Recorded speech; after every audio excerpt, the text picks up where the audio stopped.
In today's video, I'm going to be talking about the benefits of randomizing your color scheme. And yes, I said randomize, and no, I have not gone crazy.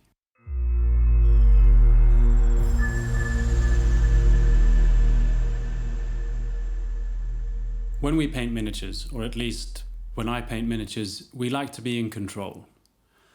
What type of paint we use, what paint comes after the other paint, what kind of brush, what kind of wet palette, how do you paint, what technique are you using. Now, with color schemes especially, we like to have control. If you're playing a fantasy game, it's more flexible. You can sort of pick your own color scheme, but you tend to stick to it. If you're painting an army, usually all the troops have the same color scheme. If you're playing more of a sort of futuristic, say 40k kind of a thing, it's more about uniforms. And, an ultramarine is supposed to be blue, so all your ultramarines are blue, obviously. And I don't really like it, especially when it comes to war games, when you've got a lot of troops on the table, or even sort of a skirmish game where you might have, 5 to 10 miniatures. The fact that they all look the same, to me, is not realistic. Which is a funny thing to say if you're playing a fantasy game. Obviously, it's not supposed to be realistic. But, wherever you look, if you have a group of people, even if they're in uniform, they're never really going to be identical. Someone might have a belt that's another color, or someone's got a uniform that was, a bit older than the other, or one's got a uniform that's worn and torn, or, there's always small differences here and there. And I feel that when I paint something and I go out of my way to sort of make everything look really nice, and I'm, make the mistake of sort of like painting one miniature at a time, and then when they're all on the table, they all sort of look identical, and I don't really like that.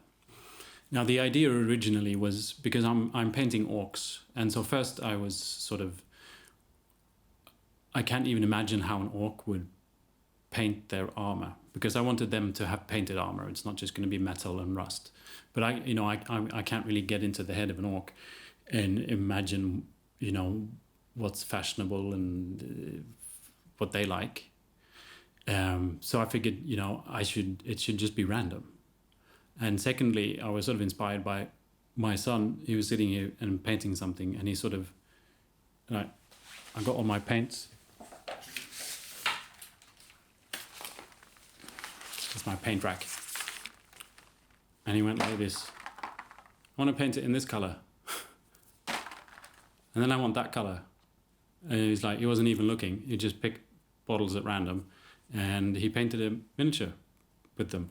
Unfortunately, I haven't got the sort of guts that he's got. I couldn't be that random. So I picked out 6 colors that I thought would sort of look nice, be a bit random, and would look well on my orcs. Sorry, since this is the control. And it was I've got it written down here. It's a magenta, which is going to be the main color, an orange, a jade, a gray, a blue, and a buff. The buff is like a khaki sort of yellow kind of a thing. And why 6 colors? Well, because there's 6 sides to a dice. I had some other sort of random, or maybe... But I figured dice would be the easiest. So on these orc brutes, I decided there was going to be one color, which is the magenta, which is going to go on everyone's pants. As just to tie them together. And because when I expand this army, there's only 5 of them now, I think magenta is going to be this sort of theme. And I might mix it, sort of different type of troops might be sort of randomized in different ways. But the magenta is going to be in all of them. So all the pants get magenta. But for all the rest of the parts, and I sort of overdid this, like every single little piece of everything got randomized. With these 6 colors, I didn't just pick the one bottle of paint for each color. I also picked out sort of a shade, something I could shade it with, and something I could highlight with, and sort of blend and mix. And for all the shades, I pretty much used the same. I had this blue-gray from Scale Color called anthracite gray, or this abyssal blue. And that will sort of tie things together a little bit. So even if there's different colors going, a lot of them, the shadows will sort of tend to be sort of the same.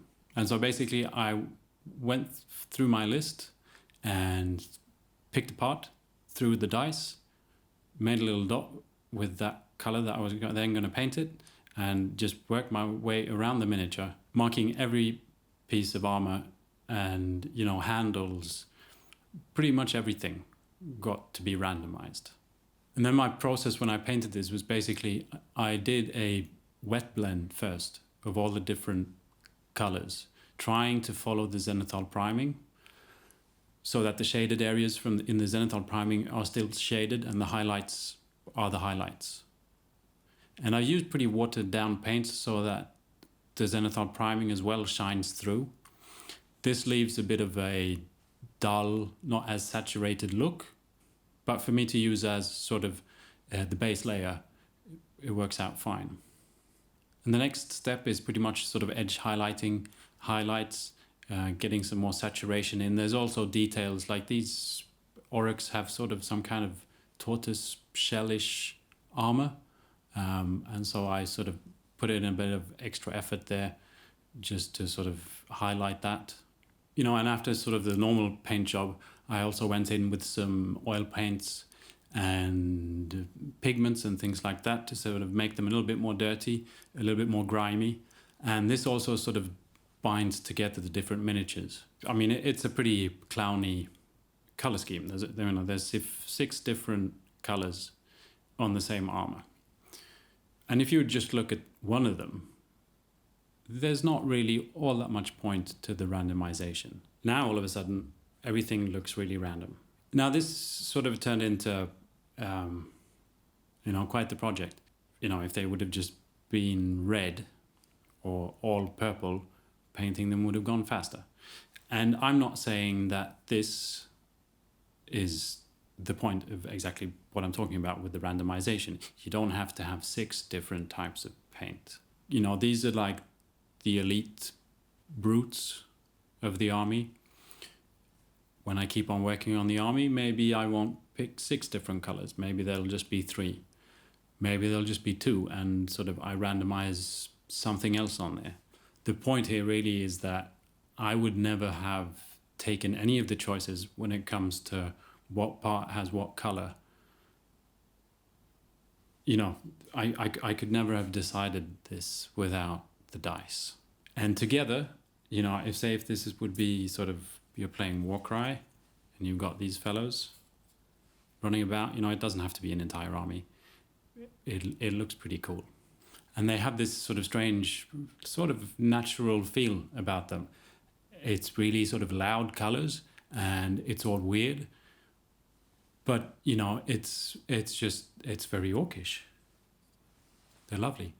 There's also things tying these together, like all the weapons have the same color. I decided that, you know, anything that would be wooden gets to be just a normal brown. Some of them have got, like at least one of them has got a regular brown leather boot, things like that, just to sort of tie it together a little bit. So in the world of fantasy, this might feel like an easier thing to do, especially, you know, say you have some kind of chaos army going, you know, there's some possibility to randomize some color schemes, you know, or anything undead, especially if they're sort of supposed to have been coming out of the ground with like rags and stuff on them. Who told them to all go wear like the same color rags? Are they standing in line and like getting uniforms? Not really. They're supposed to be just, you know, risen from, yeah, you get my point. But in fantasy, all this kind of stuff probably seems a bit easier. So what can you do where, you know, you're in need of a more controlled color scheme?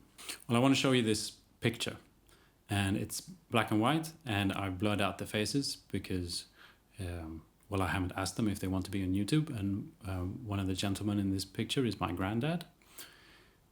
This is taken during the Second World War, and they're all sort of wearing a uniform-ish. It looks like it's kind of cold. They've got sort of coats on, and they probably got them sort of at the same time, but none of them really have the same shade. I don't know exactly what the original color is because it's black and white, but we can see that, they all look like they're wearing different shades. They're probably sort of brown, khaki kind of colored, but they all look a little bit different. So let's say you're playing Flames of War, or you've got some kind of World War II situation going, or World War I, or whatever, modern warfare kind of things. You can randomize if you're painting an entire army. You don't have to paint them all in the same green. You can randomize, divide your army in 3 parts, and throw dice for how many you're going to get the one shade of green and how many of them are going to get the other shade of green, and how it's not going to delay your painting process all that much if you just swap a green here and there, or just other things. 1 in 6 gets a black helmet instead of a green helmet. If you've got a Napoleonic, no, it's difficult. You can, sure, they're all got sort of red and blue and white, but you can randomize the color of the leather, of the shoes, of the boots, of the horses. Medieval knights, or what's that Game of Thrones game? I always forget the name of it. You can randomize what's on the shields. If you've got an army that's got yellow and white, randomize what shields should be yellow and what should be white. Or if there is a pattern, can you randomize the pattern on the shields? And I know this is going to tickle some toes, but can you randomize the blue on your ultramarines? Do they have to be exactly the same blue? If you've got an entire army, can you make some of them a little bit of a darker blue, some of them a bit of a lighter blue, and have it a bit random? It doesn't have to be as advanced as I did it on these fellows, but just adding a small essence of randomization will make your entire army just come alive. It's kind of interesting that we're so stuck to, really holding on to control when it comes to painting. But we use the miniatures and we play sort of a game of chance. And just by a throw of the dice, you just have to take them off the table and you never see them again. So, add a little bit of that sort of game, that chance, into your painting scheme. There's one thing I haven't mentioned, which is terrain.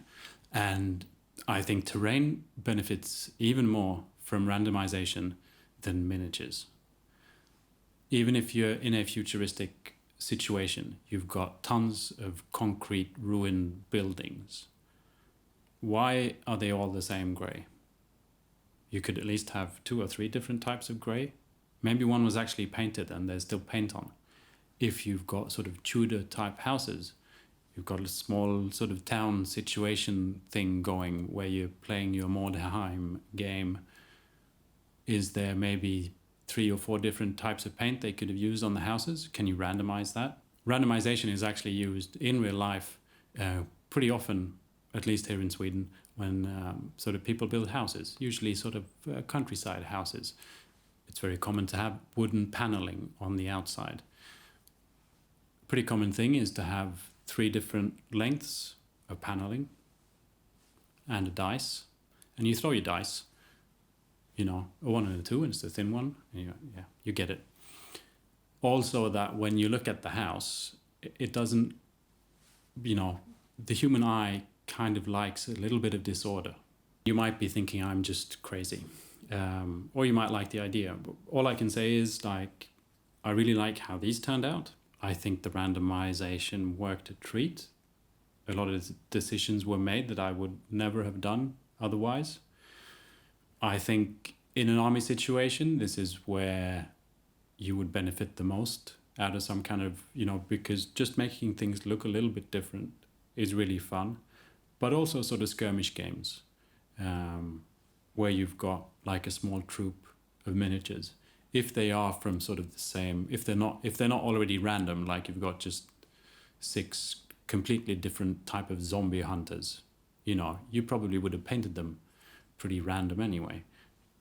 But if you've got, say, a team of orcs or a team of stormcast or whatever in your warcry band, you know, it's a lot more fun to look at, and to me feels more right if there's just a little bit of chance involved in the color scheme.